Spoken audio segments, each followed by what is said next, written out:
The Witcher has had great success over the past few weeks. Final Fantasy VII has some major leaks due to the demo. The PS5 has a great engine coming along with backwards compatibility. All this and more on Wumpa Time.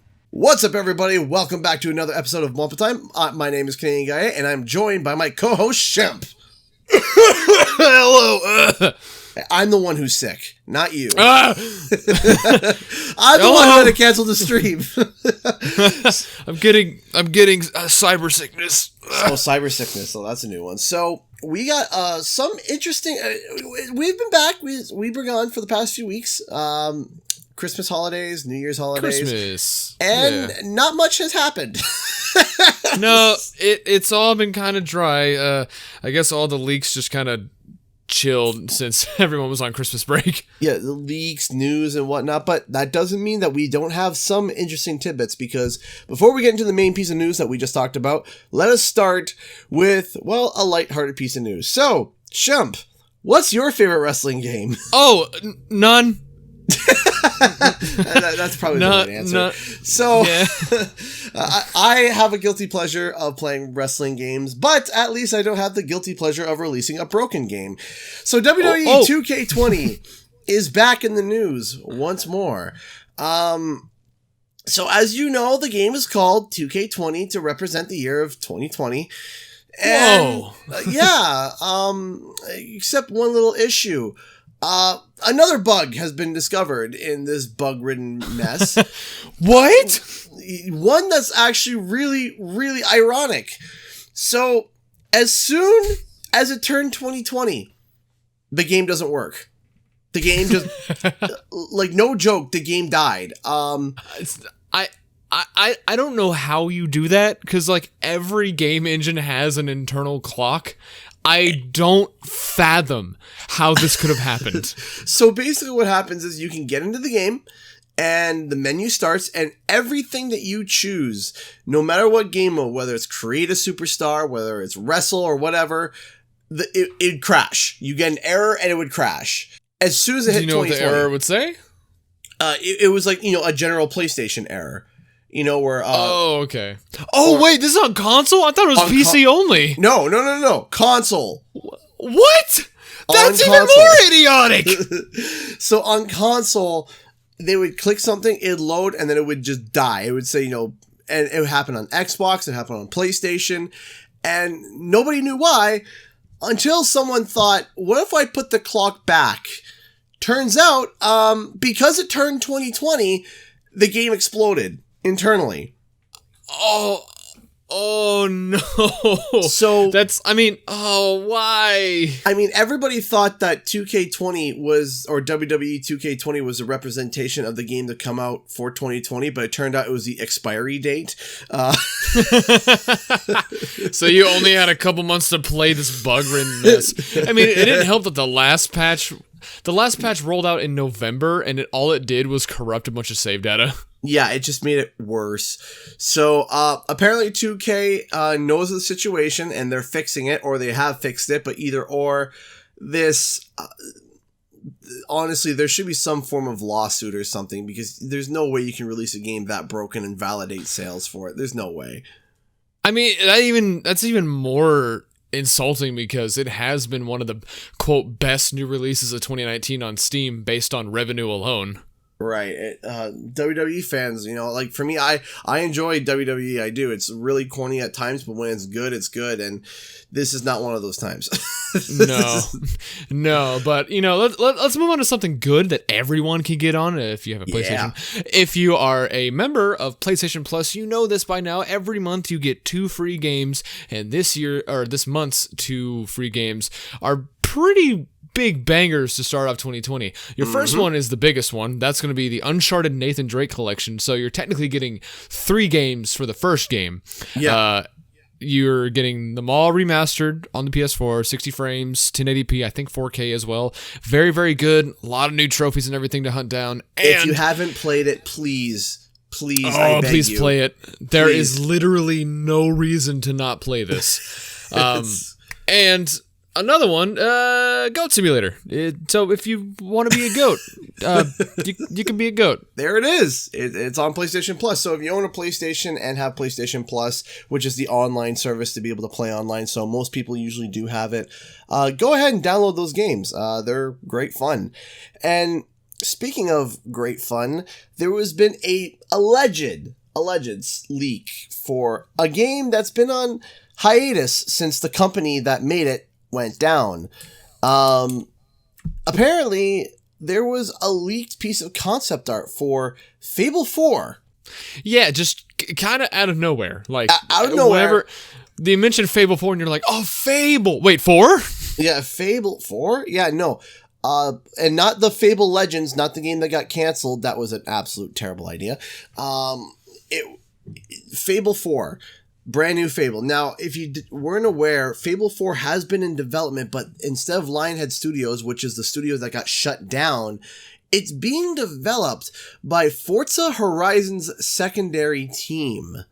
Yes, the most like up to the task team for making a game, like an RPG like this. Hey, the you racing never know. Team. You never know. This might be a really good thing for them because they've been making racing games for who knows how long, and now they're thrown into the world of Fable. You know, this might be a really, this could be a good thing for them to finally break the mold and try something new instead of racy zoom. I'm sure that this is something that's going to be a well-deserved break on their end. But then again, it's possible that it could go south because they don't have experience with it, but you never know. You never know. Yeah, you know, they may hire some people on who worked on them before, or they might just, go head first, but I mean... I don't know. I don't think that was my first pick for the team, but we'll see. We'll see what happens. But if you want to look up the concept art, it's around. It's like one picture. When I see the concept art, I don't think Fable. I think I don't know, Avatar. Final Fantasy, Avatar. But speaking of, I don't know, segues. Last bit of quick news is that the Uncharted movie has lost another director. Like they're losing directors like the plague. Now this. Travis Knight, who directed the last Transformers movie, Bumblebee, he just dropped, and he is the 6th director to be leaving this project. That's insane. Keep in mind, this movie has been in development hell for 12 years. Yep. 12 years this movie has been trying to be made. I don't know what's going on. I know a lot of it at the beginning was bad screenplay. Like one of the screenplays wanted it to be like a family movie. Like, let's bring Drake's mom and dad into here, and it's like a family adventure movie. And everyone's like, "We'll just watch National Treasure." Like that already exists. Don't do that to my Uncharted. Yeah, no, that's a terrible idea. But we knew. I don't know if you knew this, but last year or the year before, it was confirmed that Tom Holland was going to be part of the movie. He was going to be playing young Drake, and he's still tied to the project. But I think Deadline said that Tom Holland's obligation to shoot the next Spider-Man movie is the reason Travis Knight left the project. It's all about scheduling because in the film industry, everything's a scheduling nightmare. And basically what happens is that directors don't sit around and wait unless it's like their first movie, or they're an unpopular, they're not a big director, because you don't get paid. You're not getting paid until the movie is ready, right? So unless it's like a passion project or you already have made millions of dollars and you're just sitting on it and just, chilling and waiting for the movie to be ready. But Travis Knight might be like, you know what? I want to make money. There's this position over here that they're asking for. You know what? I'm going to bail.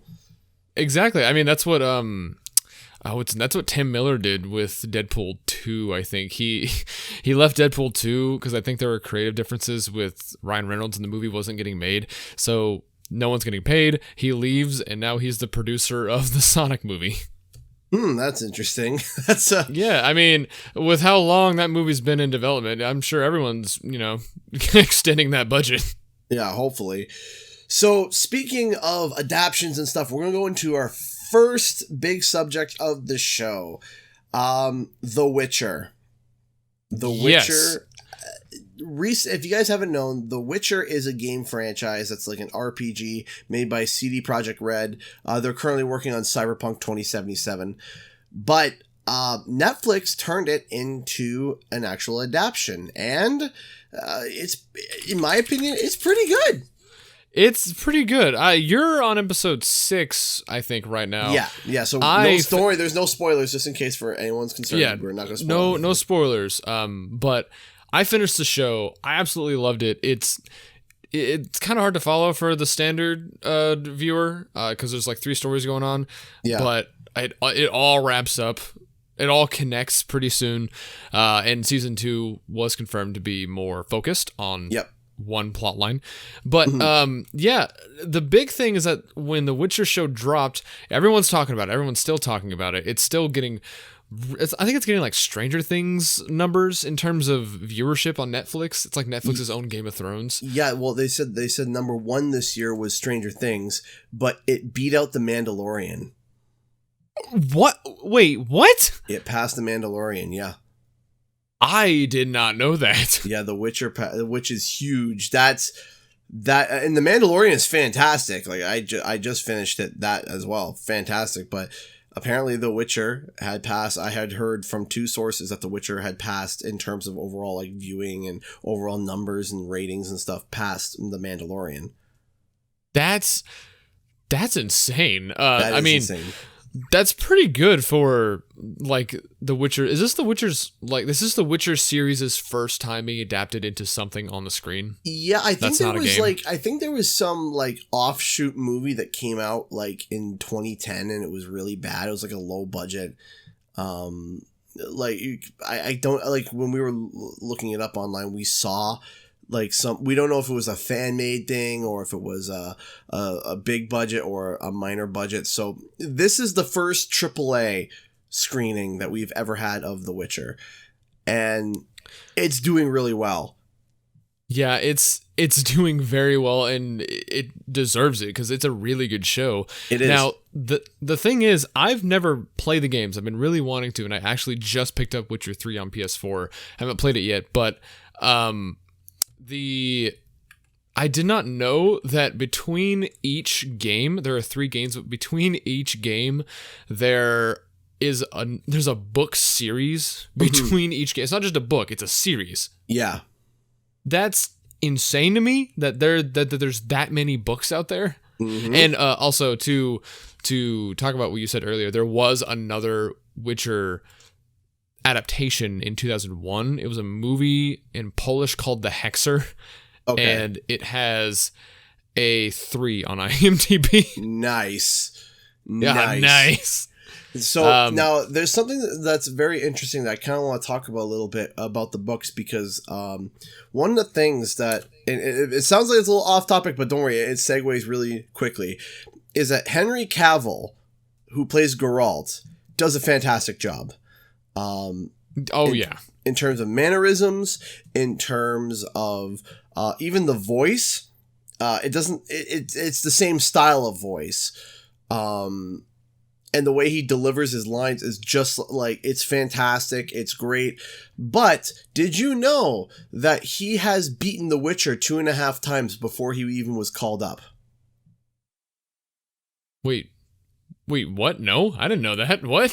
Henry Cavill is a huge fan of The Witcher and went and played. He played it normal twice, and then he put it on the hardest difficulty and then got halfway through the game, and then he got busy and he put it down and he hasn't picked it up since.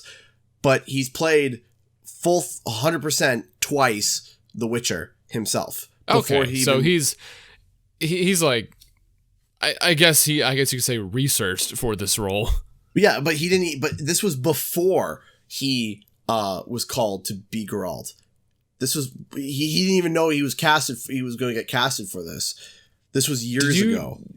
Do you know if he was like the first pick or was there multiple? I have no idea. I am not sure. But Henry Cavill is a huge gamer. He said that he missed his first phone call to let him know that he was Superman because he was in the middle of a dungeon raid in World of Warcraft. Yeah, I read that too. But after watching the show, I can't think of anyone else to play Geralt because the way 100%. Henry Cavill does it is like, it just kind of seems like it's natural. Like he just kind of exists to be Geralt. Yeah. And I want to say so much, but you haven't finished it yet. You have 2 episodes left. Yeah, I please, it's so good. me and my fiance stayed up until like 3 a.m. binging all of it, and we were like, oh, we need more. Well, it's really cool though that they've confirmed that season 2 is coming though next fall, I believe. Yes, and the big impact that the series had was according to Steam, The Witcher 3 broke 100,000 concurrent players on Steam for the first time. So more people were playing The Witcher 3 at the same time than what was being played at launch. Because when it launched, it was 92,000 consecutive players. And this is the first time it broke 100,000. Right, and it launched in what, 2014? Was it 2014? I think 2015 actually. Was it 2015? But think about 5 years later, 5 to 6 years later, that's almost like a first. That's never happened. Where a single player RPG, not multiplayer, single player RPG, where it spikes like that and breaks a record. That's never happened before, to my knowledge. And it wasn't due to a patch. It wasn't due to DLC. It was just because of the Netflix adaptation. And why this is so important, though, is that maybe this is the route that needs to be taken for video game adaptations. Obviously, certain game IPs would do better as a show than a movie. Right. I mean, you could argue that with anything because games take so long to beat, so there is more time to flesh out a story. So a TV show is perfect for that. So maybe moving the Uncharted movie to a show would be a lot better because you wouldn't have to try to rush everything into 2.5 hours at most. Right. And you're going to be able to get a lot of character development. You're going to get a lot of, you can take your time. It seems like as well, these big dramas like The Mandalorian did this. So did The Witcher, is they keep it at 8 episodes, which is about an hour, 45 minutes to an hour a piece. Sometimes the finale is an hour and a half. But in general, the ballpark number is about 7 to 8 hours of content. And that's enough in terms of a show to be able to flush out a character equivalently to, or at least as close as possible to, a video game, and that's only with one season, right? If you have multiple seasons, you can really go deeper and delve more and make the characters even better every season. And I think that this might be the best route to go for video game adaptations. Now, of course, some maybe not, but I think in terms of anything in the realm of RPG or really deep in-depth storytelling, I think that would be really important. And then you got movies like, do you remember the Need for Speed movie? What? My God, yeah. You just opened my third eye. Like, I haven't thought about that in years. Yeah. The Need for Speed movie, you could have literally named it literally anything. Just another Fast and Furious movie. It could have been. It could have been Fast and the Furious, Jesse Pinkman's side story. I don't know. Like, it just that's it. It's just like, wow, there's nothing really from the games that make it's got cars. Ooh, so yeah, you can. So for those types of movies, yeah, you could keep it to a movie. But you got some of these fantastic stuff, maybe like Prince of Persia, Assassin's Creed, these movies that all flopped horribly. Maybe I forgot there was Assassin's Creed movie. Oh, don't remind me! It's awful. It's terrible. It makes me want to vomit every time I see it. Every time I think about it. Wait, no, there was like 2 movies. There was a straight to DVD one. There was right. Yeah, that one was not bad. Yeah. I was shocked. That one was not bad because they actually. I forgot about that one. Yeah, they actually stuck to the story. Right, it was Ezio's father, but this one they were just like, "Hey, claw machine, enemies, yes." Yes. What? No. It's. Let's let's say that The Witcher isn't the first time to successfully adapt a game into a series on Netflix. Multiple IPs have done that, like Castlevania. The Castlevania anime is has been like widely regarded as one of the best video game adaptations before The Witcher. And then after, I think this was after Castlevania, the Skylanders show on Netflix did really, really well because it was did pretty actually good, yeah. It was a pretty good show. It was like Sonic Boom. That's another one. Sonic Boom. That's another one. A lot of these games get cartoons or just regular season shows, and I think IPs like maybe Uncharted, The Last of Us, maybe even Horizon Zero Dawn. Those would be really good for TV shows. Oh yeah. Certain things don't need to be movies because you can't compact all that into 2 hours. Yeah. Like, it's good that these IPs are being handled by the parent company now, because Sony turned one of their movie companies into PlayStation Movies. So they're going to be making movies they're going to be making movies and shows about their IPs. So maybe we'll finally get that God of War movie that's been in development longer than Uncharted. Maybe. I'm sure I can almost promise you that because of the release of God of War 4, they stopped the production because it was probably based on Kratos' origins and stuff. And that's actually what I was thinking about earlier. If they released a movie, would it be original Kratos or soft reboot Kratos? I think it would be soft reboot Kratos because that's the most that people will connect with, and not to mention when it comes to like violence and gore and stuff, to put what happens in God of War 1, 2, 3 into a film 1-to-1, I don't even think you could put it into theaters. Oh no. So I mean, but God of War 4 you definitely could put into theaters. It's not gruesome. It's got gruesome bits, but it's not like overly. It's all story focused.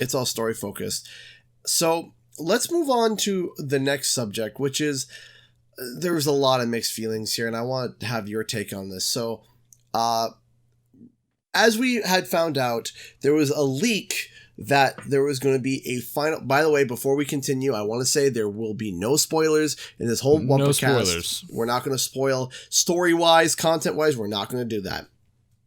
So, we found out through a leak that Final Fantasy VII is going to get a demo going to the PSN. Great. That's awesome, right? And I thought that was it for the leak. That was it. It turned out that people actually got their hands onto the actual. It's unplayable. You can't play it. But they got their hands on the file, the demo file essentially. And like I said, you can't play it, but they are digging through it. People have started data mining it, and what's happened is that because the game has parts of there's parts of the final boss in the code, in the demo code. Yes. And there's cinematics being leaked online.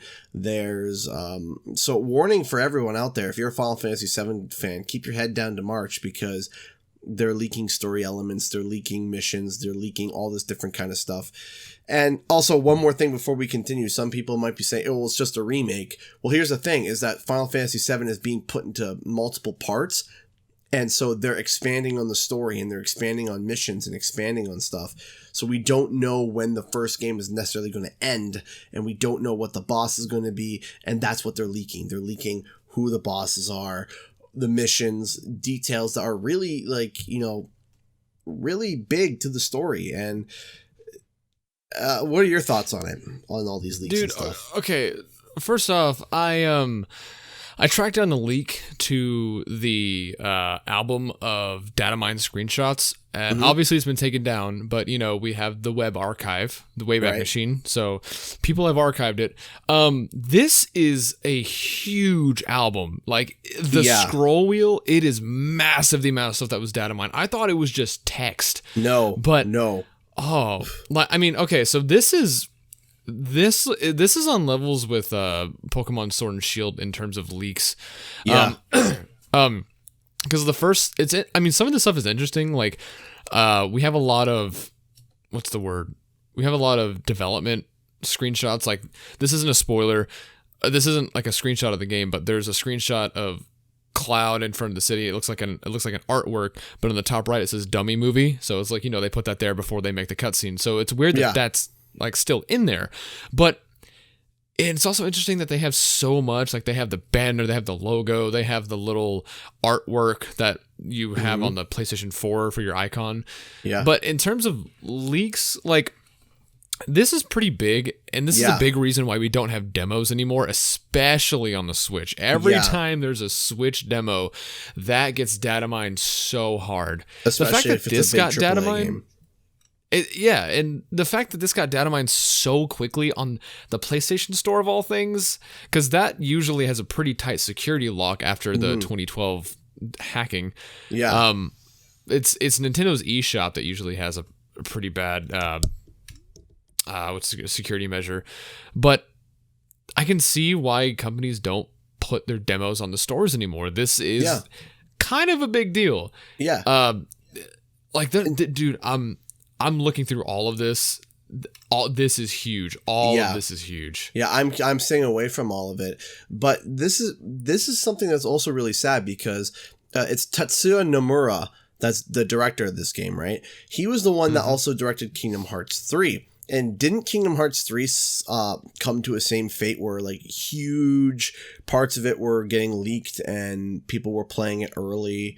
I believe so. Yeah, because I believe there were a whole bunch of wild copies that went out, like the shipments went out, the hard copies went out, and like somehow some dude got like a crate of them and was just like selling them, and gameplay was popping up all over the place and cinematics. Yeah, this is the same. That's the same thing that happened with Smash Ultimate. I think the game leaked in Mexico like 3 weeks early because it was a ROM. Decided to sell. Yeah, and then someone was it a ROM or was it physical copies?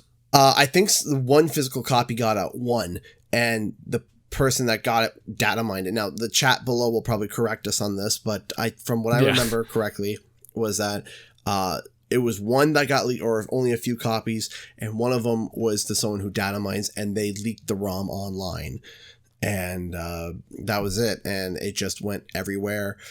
People were playing Smash Ultimate weeks early, and it's really sad because it's nice to be able to find out little secrets, like for example for Spyro. It's really nice to find out, like, hey, Spyro is coming. That type of stuff, I'm perfectly for, because it's like, all right, it confirms that it's coming. It's just a matter of when. Yeah, it's exciting. Right, it gets you excited. But when it gets to the point where it's like, literally the whole game is spoiled before the game even comes out. Now some people in the chat might be calling me a hypocrite because I talk about the data mines for CTR, but I feel that that's different because it's not even final code. We're not even 100% sure. There's many things that are listed in the data mine that haven't shown up, that don't pop up, that surprise us, that show up later on, that get cut. And it's month to month and it's different, and they code name things now. So it's like, ooh, what could this mean? What could that mean? Right? Yeah. You're just speculating. You're not saying, so this is what this is. Here's a pretty big spoiler that got data mined. Right. But then but now we're looking at final game footage, because they don't need to code name anything because it's the final game. Why would they need to? Right. But Nomura is getting the whole game, whole cinematics are leaking online. I mean, there are rumors that they might be doing some story changes and stuff, and I don't know if that's been confirmed or not, but there were rumors before, and what I'm saying is before any of these leaks came out, there were some inklings and rumors and talks that there was a possibility that there was going to be some story adjustments and story, like retcons and adjustments and fixes. I just said like adjustments like 6 times in like one sentence. But now it's a possibility that that's been confirmed and stuff, and it's going to spoil a lot for people, especially for people who don't even know. People who are, because this is arguably the biggest Final Fantasy ever. I think the only other game that comes close to the size of Final Fantasy VII in the Final Fantasy franchise would be Final Fantasy 15. That's the MMO version, I believe. And that's the only Final Fantasy that I can think of that competes in terms of general popularity. Of course, there's going to be the diehard fans that say 5 is better, 8 is better, 12, 10, of course. But if you look in terms of the general populace, 7 is massive. Yeah. And for someone like me who's never even played Final Fantasy, I know of 7. I know how big 7 is. I know of like every other part of the story for 7, and I know how big of a deal this is. Now, so the big thing that made the news, besides the fact that it was leaked, is like you said, there are hints of a PC version. Yes. And I'm not sure, but I think Square confirmed this, that the remake is an exclusive to PS4 for a year. So it's getting the Crash Insane treatment. But unlike Crash Insane, they're actually saying it. We weren't just kind of sitting there for a year like, is it or is it not? Yeah. But yes, the people who data mined the demo that hasn't even gone public yet, they looked in the code, and there is a lot of code talking about PC specific things. There's a lot of talk about higher resolutions in the code, and a lot of text talking about NVIDIA and AMD stuff, things that consoles wouldn't normally need. Now, so this is alleged, though. This is alleged. That's alleged. And if this is real, there's no reason for consoles to have all that. Like, if they were doing it for debugging purposes, they wouldn't be coding in that stuff for debugging purposes. Like, the debugger in the engine would just have all that stuff part of it. Right. Now, this isn't new. Square isn't a Sony company. It's fully understandable that this game would be sent to other platforms, to make a bigger budget, or not make a bigger budget, more sales. Of course. But hopefully they don't do what they did with Kingdom Hearts 3 and release 3 on Xbox One first and then the other games. Yeah, that was so dumb. I still, man, like, I don't know what they were thinking. I don't understand this concept of, hey, let's just bloody put the third one on and then not talk about literally anything else. It's ridiculous. And I feel really bad though still overall for Nomura. I feel really bad because this project's been in development for years. It's a multi-part project. It's a big project. It's a massive undertaking. It's really a comeback of a legend where people argued that Final Fantasy VII was the best PlayStation 1 game ever. Like, that's a huge debate, and it's in everybody's top 10 and top 5, and I wouldn't contest with someone that would say it's the best PS1 game ever. I wouldn't contest with them. I wouldn't argue it because it's up there. It's up there. It's massive. It's fantastic. So the demo is gotten leaked, and it sucks, but we're going to move on to something interesting.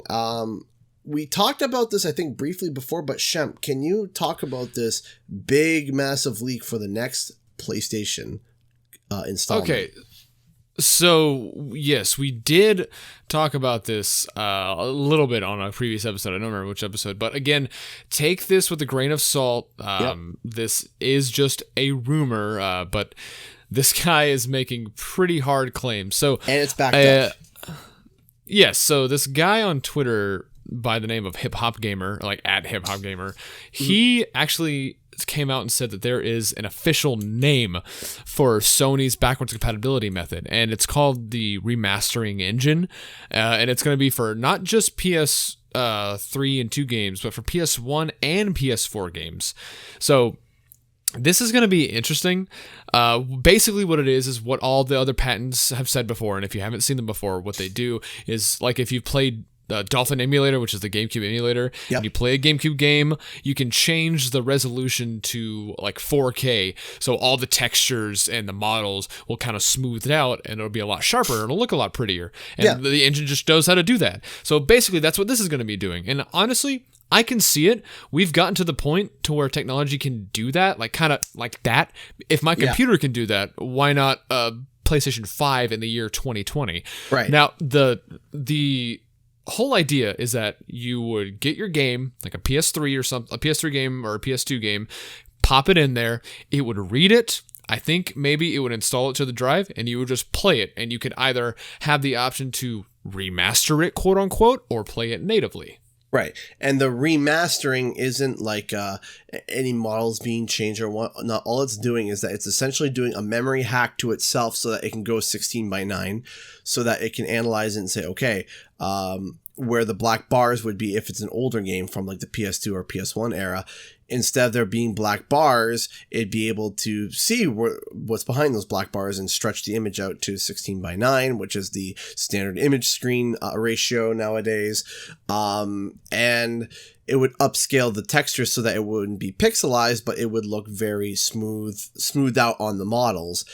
And we've been able... Now, this is where the intrigue comes in, because we've been able to do that already with the PS1 and the PS2. And anything around that's easy. That's nothing hard. The PS3 did that with the PS3 had smoothing. Yeah, the PS3. The issue though with backwards compatibility came with the PlayStation 3 because of how the PS3 was built. It was built with a cell-based architecture, which basically was overly complicated, made no sense, and to this day, we still have problems emulating PS3 games. To this day. Yep. Like when the PS3 was first announced, the CEO at the time came out on stage and he was like, "Please learn our language. It is so good. Learn our cell architecture language because it is awesome." And all the developers were like, no, I'd rather not. That's why a lot of the time, like in the early PS3 days, multi-platform games would run worse on the PS3 because developers just didn't know how to do it. Like Oblivion and Skyrim are awful on the PS3. Like very, very bad. Just because Bethesda and many other developers didn't know what to do. But the people who did know what to do were first-party developers like Naughty Dog and Insomniac because Sony was giving them the tools to understand it. Right. But later in the PS3 lifecycle, people or developers got used to it. So games started to run a little bit better, like Portal 2. Gabe Newell came out. Gabe Newell started off the generation saying the PS3 Architect is the worst thing ever and I hate it. And he ended that generation with Portal 2 on the PS3 is the best version of Portal 2. Well, yeah, as you saw, like at the start of the generation, people didn't know what they were doing, like you were saying, but the cell-based architecture was powerful. It was very powerful, and it was better than the Xboxes. But developers didn't know what to do with it. It was so complex and didn't really make sense. And then compatibility-wise, it was dumb. It was just, there were so many roadblocks with it. It just didn't work. It just... Yeah. Now, like you said, at the end, like if you look at Uncharted, even Uncharted 2 and 3 on the PS3, they look gorgeous. Still to this day, they're great. Last of Us is like an amazing game running. I can't believe that like a game like The Last of Us is running on the PS3. Yeah, and it runs good too. It runs really good. And again, made by first-party developer, Naughty Dog, and because of that, I almost said Insomniac, but because of them knowing and because they're first party and they understood the engine through and through, because they probably got practice with it as it was developing and as it was growing and they were figuring out and learning. They probably had PlayStation people sit down with them and tutor them how to do it perfectly. These developers, they were just sent a dev kit and said, "Okay, go." Right? So that was the problem with the PS3. And that's the PS4 couldn't even emulate PS3 games. It couldn't. It wasn't powerful enough.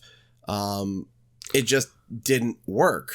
So that's why a lot of the PS3 games went to PlayStation Now, or they made PS4 versions going over, like The Last of Us, the Game of the Year edition, right? They made from PS3, then they made one for the PS4 as well. And that was because the PS3's compatibility was terrible. But the big news is the fact that the PS5 is allegedly going to be able to run PS3 games. And that's huge. Yeah, it's going to be similar to how Xbox One X handles backwards compatibility. Like not every 360 game can get quote unquote remastered on the Xbox One. Right. They have to be enabled. So games like Sonic Unleashed and Sonic Generations, if you play on the One X, you will get basically perfect shadows. Like they're not going to be pixelated blobs anymore. They're going to be sharp shadows and anti-aliasing, and I think a higher render distance. So you're getting a soft remaster on the Xbox One X when you're playing certain 360 games. Right. But from looking at what the PS5 is going to be doing, it's going to be doing 4 different generations of consoles, because the Xbox One X did do that with original Xbox games. Like if you play any of the Star Wars games. They'll play in 16:9, I think 4K, and they'll get updated textures. Right. So that's something I'm really hoping for this generation of consoles. I'm really hoping the PS5 is backwards compatible because, like we mentioned last time, it's going to help content creators so much. Oh, it's going to help so much. It will. Now, the question is that with the remake engine is like, I'm curious as to how they're going to deal with certain compatibility issues. Because, for example, there's a huge compatibility issue with Jak and Daxter. Have you ever seen Jak? Yeah. Yeah, right. So you see like the face fracturing with like, you know, you'll see Jak or Daxter talking and literally his cheeks literally like checkerboarding and splitting apart. And it's I uploaded a video of that to my Twitter feed because that's my first time playing Jak, and I was like, I don't think that's supposed to happen. Yeah, no, right. And it ran the best performance of Jak was on the PS2. It ran the best because it was designed specifically for the PS2. So what my question is that are they going to be able to still be able to, because there's some games that operate like that, will it fix that, or are they going to do custom fixes? Because like I said, the PS4 version that we were playing on for Jak and Daxter, it still has the frame blips, the facial fracturing, messed up shadows. I'm hoping, I'm betting that they're going to be doing specific fixes for games because, like Dolphin, when a game has an incompatibility issue, the developers load that specific game up, see what's going wrong, and then just issue a patch on the engine. I think that's the simplest way to do it without getting the third parties involved, because if you have to send out a patch for like let's say a Resident Evil game, you have to contact Capcom and say, hey, why is your game doing this? And then they have to put out the patch. But if it's just an engine fix, Sony can just do that like left, right, and center every day of the month. Yep, that's entirely possible. And this transitions us to our last subject that we're going to be talking about, is that a huge hobby of yours, big hobby, right, is you collecting video games. If the PS5 is truly backwards compatible, all those games from PS1 to PS5 have just gone up in value significantly. Yes. So certain games, we'll say, you've read my script for this upcoming video, but when the PS2 came out, when the PS2 life cycle ended, it ended on 155 million units sold. Right. That's a lot of consoles. And with that growing demand from 2000 to 2013, when they stopped making them, you needed to produce more copies of your game to keep up with that demand on the best-selling console at the time. Right. So there are, if you go to any used game shop, not GameStop, because GameStop doesn't really know how to. GameStop prices their games off of quantity in their stock and not for market value. So that's why you see games like, I don't know, Sonic Heroes at them for like $25.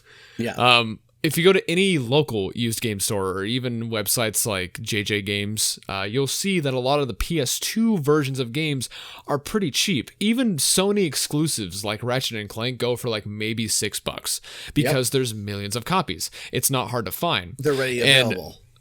Yes, something else that lowers the price of physical copies is if it's available digitally. And Ratchet and Clank is think of the original trilogy. The original trilogy is available on the HD remaster on the PS3 and the HD remaster digitally on the PS3 and on PlayStation Now. So you can play that game however you want on any of the current consoles if you want to stream it or go buy a PS3 and play it like that.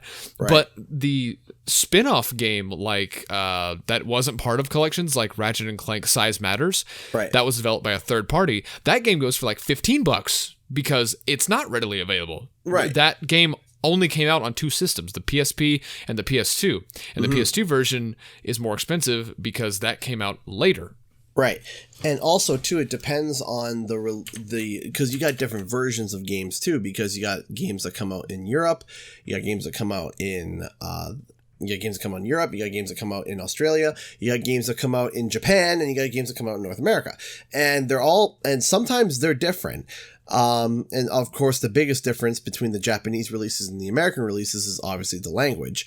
But sometimes a game that's developed in Japan has a very limited release in North America.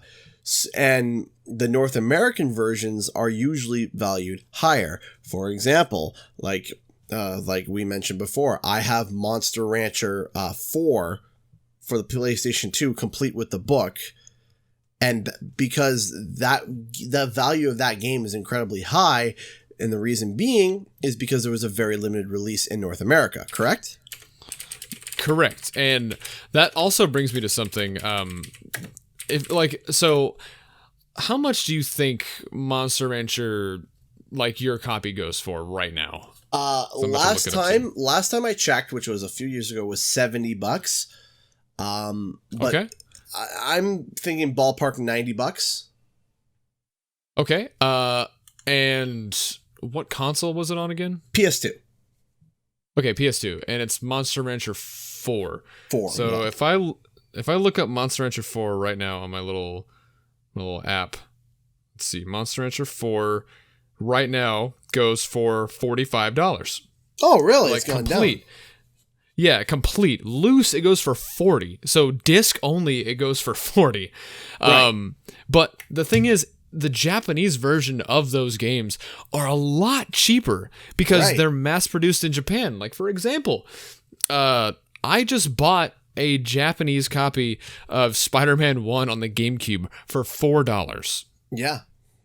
For $4, whereas the American version of the GameCube version goes for around maybe $8 to $10. That's because in Japan, I don't know if this is entirely true, but from what I remember, Japan didn't specialize in used game markets. It's only recently that they started really getting into that. Really? So there wasn't a huge demand for reselling older games in Japan, so a lot of copies over there just, degraded in value because no one really bought them there. They either bought new ones or they imported them from America. Mm-hmm. But the American versions are always in demand because those had the limited amount of runs. Right. Well, of course, yeah. So, but it would go likewise where a game is mass produced in North America and have very little release in Japan. It would have a higher value in Japan because there would be there's less that were produced over there. Yes, and for the PS5's sake, the thing with the PS2 is that since there's millions of copies of almost every game on the PS2, right now all the prices are very, very low. Right. But when the PS5 comes out, and if it is backwards compatible on PS2, there's going to be a higher demand for a lot of games that haven't had any sort of remaster or re-release. Games like I said, Ratchet & Clank Size Matters, it was on one system. Any of the old school Sonic games, I guess, because those aren't digitally. Mm-hmm. Actually, one of them's digital, but it's only in Europe for whatever reason. But expect PS2 games to go up a slight amount, not a lot, but there are certain games that will jump up again, like Persona 4. Mm-hmm. Actually, no, not Persona 4. Persona 4 actually went down in value. Well, here's something that's also interesting, a little bit of a side note too, because again, with Monster Rancher, and I'm wondering how this is going to work. Do you know how summoning monsters in Monster Rancher worked? Wasn't it tied to music? Sort of. So what you would do is that you would pop in your Monster Rancher disc. You would then go to the Portal of Power. Now, of course, in game you can go through caverns and stuff and find little discs and then summon monsters that way. But you could go to the Portal of Power or whatever it is. I call it Portal of Power. I know it's from like Skylanders or something. Skylanders, yeah. Yeah, it's a Skylanders reference. But you walk up to the summoning portal, and what it would say is okay, pop out the disc, and you would pop out the disc, and you could pop in a CD, a DVD, or whatnot, and for some reason, it would read a code on the DVD and summon a specific or interesting monster. And it was random. It wasn't random. It was like there was a certain code that it would read, and then it would open it up perfectly. Now, what was interesting about that was that certain games would open certain monsters. So, for example, Spyro actually had a specific creature when you pop Spyro in, and it was a dragon that had drums floating around him. Yeah, it was interesting. And there was the ultimate, and for some reason, it was again, and I could never find it. The ultimate creature that you could get in Monster Rancher 4 was from a game called Dot Hack. Yes, Dot Hack. That's another one that's very high in value. Right.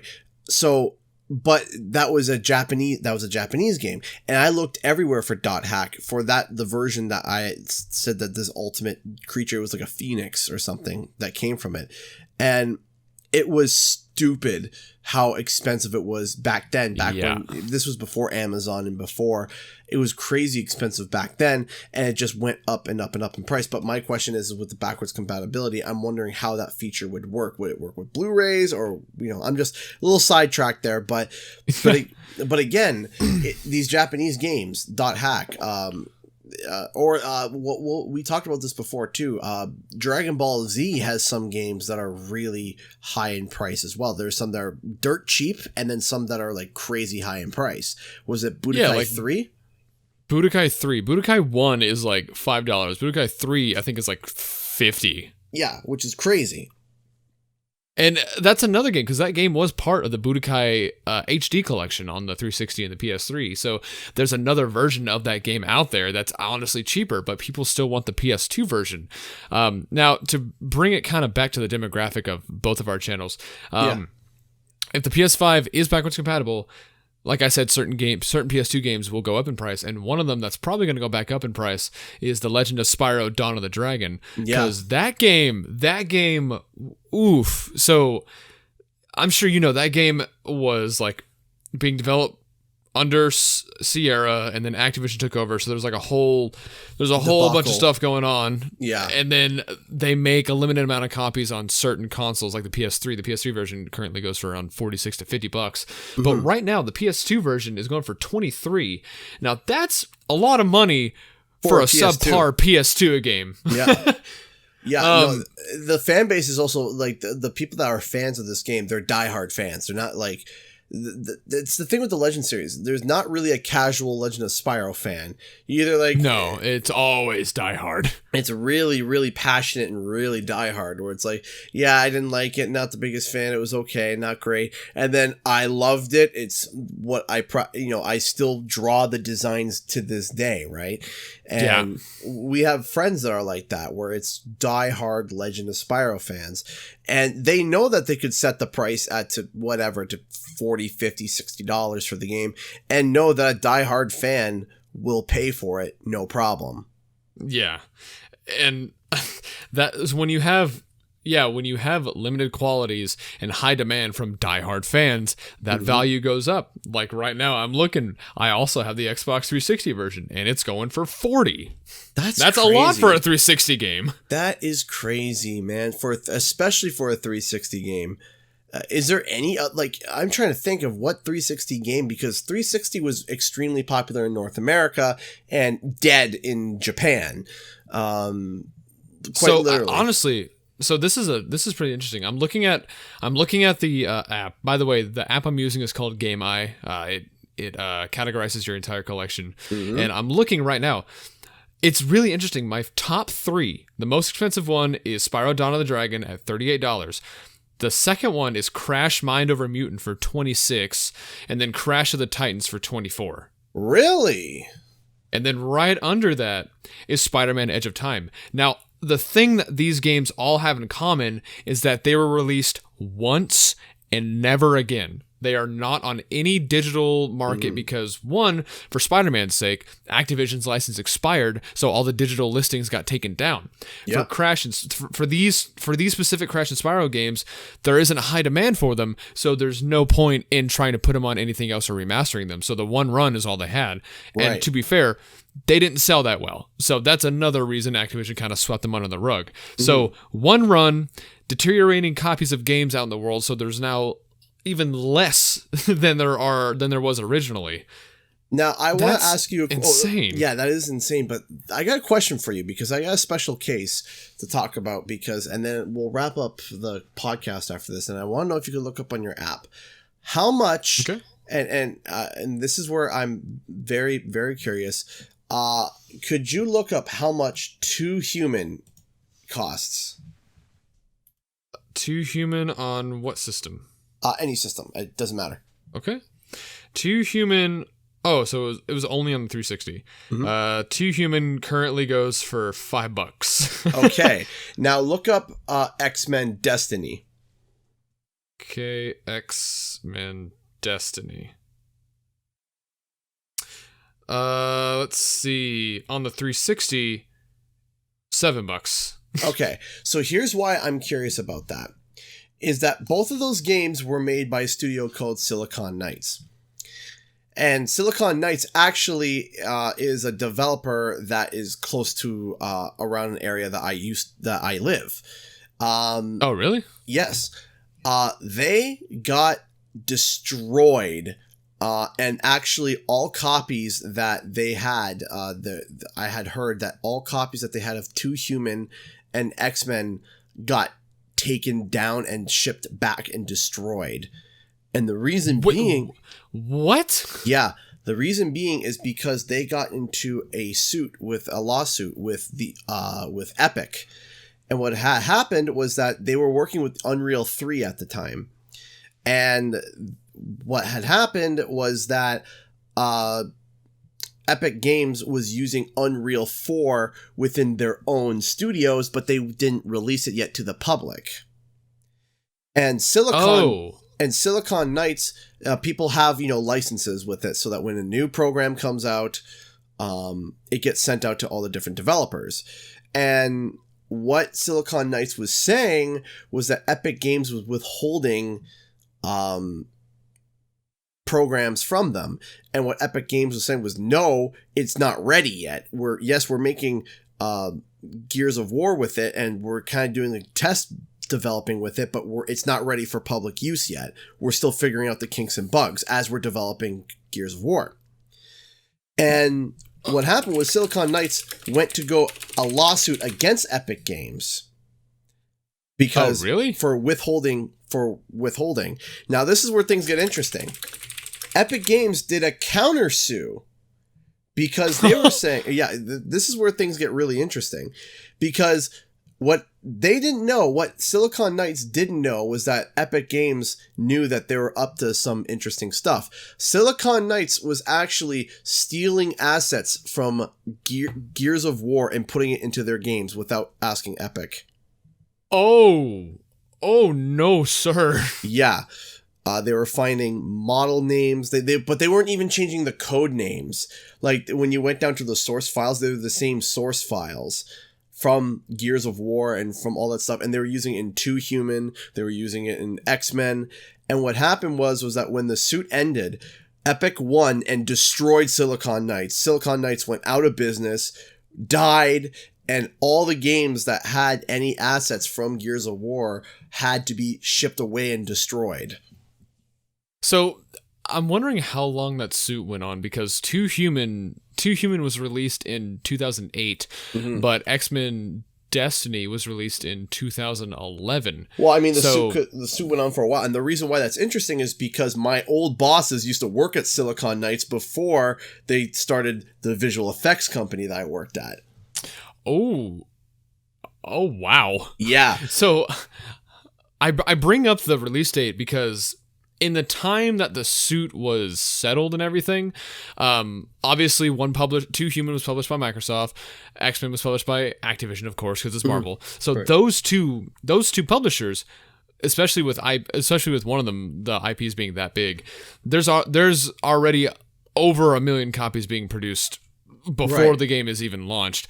So I'm assuming that the game came out, it sold well enough, there's still plenty of copies, and then when the suit was settled, the last of the stock got sent back. Yeah, because I was curious about that, because I was like, okay, if these games are, big and, if they had to be destroyed, when did it happen? If it happened like the year or two after, that would mean the games would be pretty rare.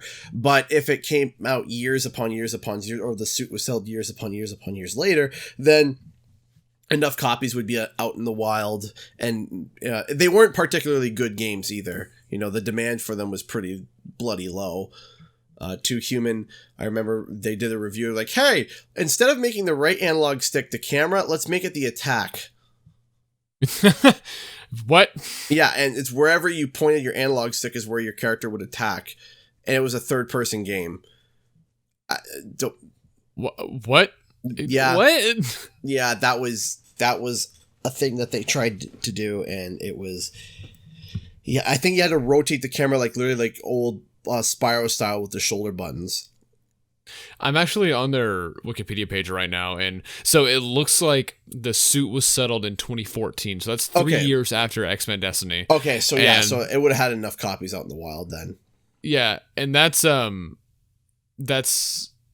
year they went bankrupt too. So Epic won the case, and they won the case and an additional countersuit for $4.45 million. Yep. So, and the reasoning was for 3 reasons: copyright infringement, misappropriation of trade secrets, and breach of contract. Yep. Wow. Oh man, they filed for bankruptcy. Oh wow. Wait, what? Okay, hold on. In 2010, it says that the company would receive nearly $4 million through the Canadian government's Community Adjustment Fund. Ouch. What? The purpose of the loan was to allow the hiring of 65 new staff members. Yep. Yeah. Okay. Like they literally got destroyed because of what they did. Wow. They done goofed really bad, and that was not good. So that's all the time we have for today on today's episode of Wumpa Time. Make sure to follow us over, both of us over on Twitter, Shemp Official and Canadian Guy A with an extra H, because there's an imposter out there. I'm still trying to convince Twitter that it's my brand name. I even have a business license and everything, so I'm trying to get the name back. So hopefully one day I'll be Canadian Guy A on Twitter without the extra H. Follow us over Canadian Guy A. Follow us over on SoundCloud, Spotify, wherever you can get your podcasts. We're there. Make sure to tune in next week, as we're going to be continuing this week to week. And thank you all so much for the support. We've been able to really start building this podcast, and it's a lot of fun. Yeah, thank you guys so much. This is my first actually big podcast to be a part of, and hopefully soon there's going to be a lot more gaming news. Let us know what you like to hear. If you like hearing us ramble on about game collections and facts and whatnot, maybe soon we'll do merch. I don't know. You guys actually keep DMing me. Please stop. Please stop. Okay, it's all right, but I love you. So if you guys want merch, let us know in the comment section, and maybe we'll set something up through Teespring or something. So anyway, guys, thank you all so much for listening in, and make sure to tune in next week on the next episode of Wumpa Time. Bye!